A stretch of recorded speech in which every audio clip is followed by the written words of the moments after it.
In 1897, shortly before being elected to his second and final term as governor of Ohio, Asa Bushnell began plans to build a mausoleum in Ferncliff Cemetery that would forever convey his exalted position.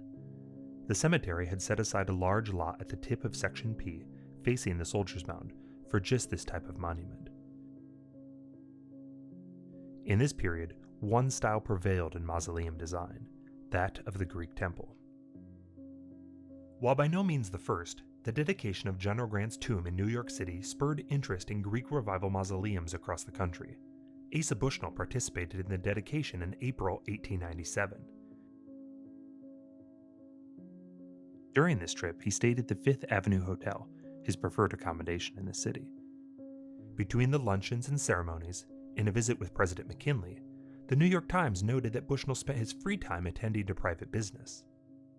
It is easy to imagine that this business included a visit with preeminent architect Robert H. Robertson, whose studio was located just 2 blocks south of the hotel. The Bushnells had hired Robertson to design their impressive residence on East High Street just a little over a decade earlier, and had also worked with him on a failed bid to design Springfield's Warder Library. In 1897, the Governor and First Lady of Ohio again turned to Robertson, this time to design their eternal resting place in Ferncliff Cemetery.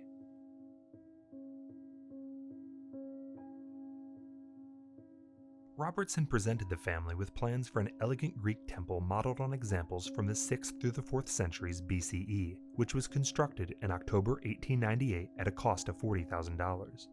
Its height and width are a matching 24 feet, while it measures 42 feet long. The entire structure is composed of white Rutland marble from the quarries of the Vermont Marble Company.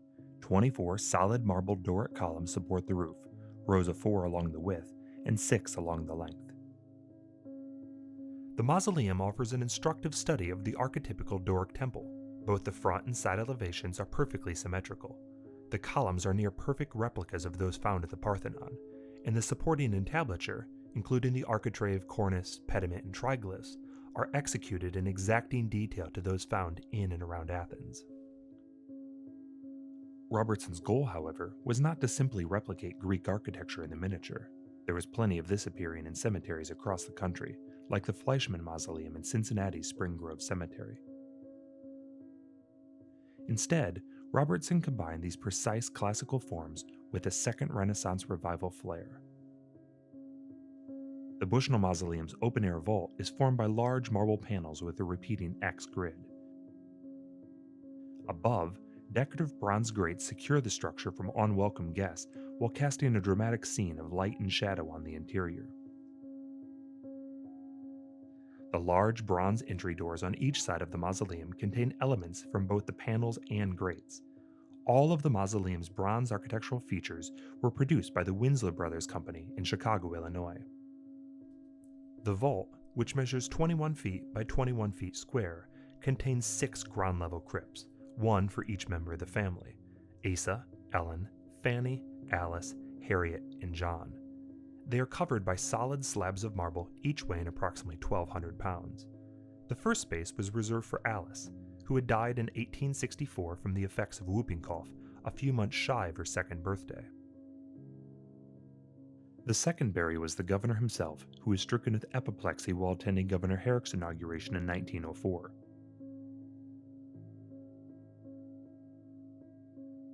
Ellen joined her husband and daughter in 1918, the last of the immediate family to be buried in the vault.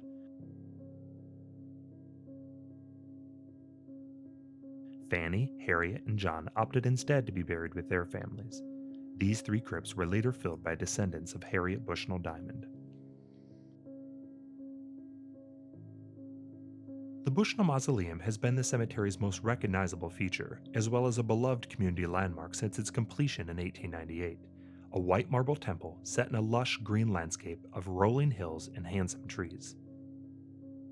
Its timeless architectural vocabulary evokes the feeling of eternity, a fitting concept for a tomb that will hold Asa and Ellen Bushnell's remains for centuries to come.